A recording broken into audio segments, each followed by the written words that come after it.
राम राम भाई और बहनों। आज संडे इसलिए एक कहानी भेज रही हूँ आपको। बहुत अच्छी है।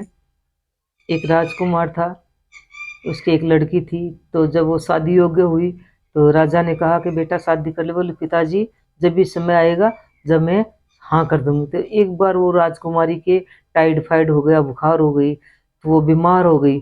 तो बड़े बड़े डॉक्टर हकीम आए, उनसे ठीक नहीं हुई। एक नवयुग था वैद्य, नाड़िया वैद्य बोलते हैं, वो आया। उसने देखते ही बोला महाराज इसके आपकी राजकुमारी के तो टाइफाइड है, इसका भी इलाज करता हूँ। 10-15 दिन में वो राजकुमारी पूर्णतया ठीक हो गई। तो वो नवयुग था, वैद्य जी था। तो दोनों हंसमुख बातें करते। तो राजकुमारी के लिए वैद्य महाराज ने बोला, बोला राजा जी अब आपकी बेटी को ना थोड़ा भ्रमण करने के लिए थोड़ा थोड़ा बाहर निकालो, जिससे ये बाहर आने जाने से जलवायु में, वायुमंडल में दोबारा और अच्छी तरह से ठीक हो जाएगी, बीमारी नहीं आएगी ज्यादा लंबी। ठीक है। तो राजकुमार अपनी बेटी को बोलते हैं कि जाओ बेटा इसको वैद्य जी महाराज को साथ ले जाओ, नवयुग को कहीं दोबारा बीमार पड़ जाओ काम आ जाएंगे। बोल ठीक है। तो राजकुमारी हाथी घोड़े लेकर और वो वैद्य जी महाराज के लड़के को लेके वो चलने लगे। तो आगे थोड़ी दूर गए घोड़े पे, तो वहाँ एक बहेलिया मिला जो शिकार करता था। उसने कहा वे आप वेशभूषा से राजघराने से लगते हो। हाँ जी हम राजकुमारी हैं और यहाँ भ्रमण करने के लिए आए हैं, और ये मेरे हकीम हैं साथ में, हम बीमार हो गए थे। तो उस बहेलिया ने कहा उधर मत जाना, पूर्व दिशा में, क्यों उधर नार और सिंह वगैरह हिंसक प्राणी रहते हैं। बोला आपको कैसे पता? तो बहेली ने कहा कि मेरे को है ना पशु पक्षियों की भाषा जानने का ज्ञान है।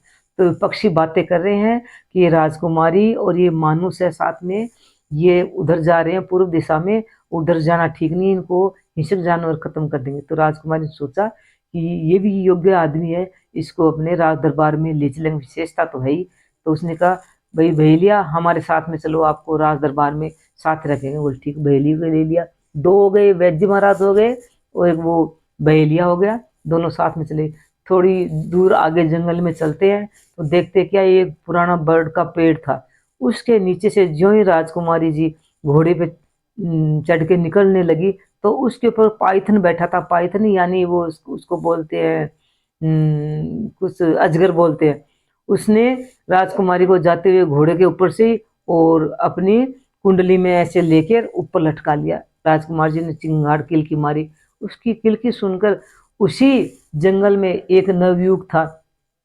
तो वो शिकार करने के लिए हथियार तलवारबाजी सीखने के लिए जंगल में प्रैक्टिस करने आया हुआ था। उसने देखा किसी जनानी आवाज है, वो दौड़ के अपने घोड़े को लेके आया।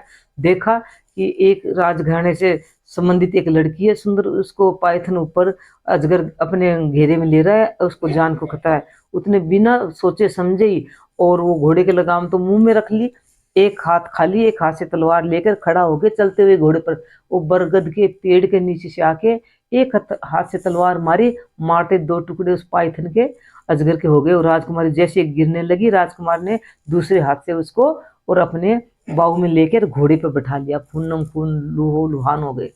फिर राजकुमारी बोले अब हमारे राज दरबार में चलो। तीनों को साथ में लेकर वैद्य जी महाराज के लड़के को लेकर और जिसने वो बहेलिये ने उनकी जान बचाई थी हिंसक प्राणियों से, उनको लेकर और ये जो बहादुर लड़का था उसको लेकर राज दरबार में उपस्थित हुई। उस राजा महाराज बहुत राजी खुशी हुए, वही मेरी राजकुमारी आई। बोलो बोलो बेटी ये कौन कौन है? उन्होंने परिचय दिया। पिताजी इन्होंने मेरे प्राण बचाए थे, वैद्य जी महाराज का लड़का, ये बहेलिया का लड़का, इसने मेरे प्राण बचाए थे। मैं रास्ता भटक गई थी, हिंसक प्राणियों के घेरे से बच गई थी। और ये है इन्होंने, ये युवक है, ये शस्त्र विद्या में निपुण है। इन्होंने मेरे और अजगर को मार के मेरे प्राण की रक्षा की थी।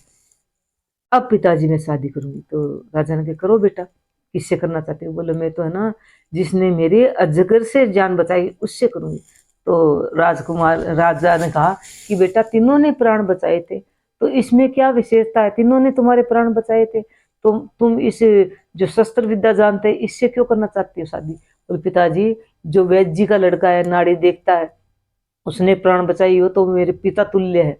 क्यों कि वैद्य जी के लड़के को औरों की भी जरूरत है इलाज की, तो वो तो प्राण दान देता है सबको, तो वो तो सबके पिता तुल्य हो गए। दूसरा बहेलिया तो वो मेरे भाई तुल्य है। क्यों? भाई बहन के लिए रास्ता बताता है कि इधर मत जा उधर मत जा, ये रास्ता सही नहीं है, भाई टोका टोकी करता है, ये मेरा भाई है। और हम तो राजघराने से संबंधित है पिताजी, तो हमारे में तो ऐसा बहादुर नवयुवक चाहिए जो हथियार चलाना जानता हो, आत्मरक्षा के साथ साथ दूसरों की रक्षा कर सके। उन्होंने इस नवयुवक ने खुद की रक्षा भी की, घोड़े पे खड़ा हो गए और मेरे भी प्राण बचाए। इसने बिल्कुल भी वो देरी नहीं की, सोचा ही नहीं और सेकंड में मेरे प्राण बचा दिए। ऐसे बहादुरों की जरूरत है। तो उसके बाद में उन दोनों की शादी हो गई। और कहानी कैसे लगी सब्सक्राइब करना, कमेंट करना, और अगली कहानी और आपको अच्छी अच्छी बताऊंगी।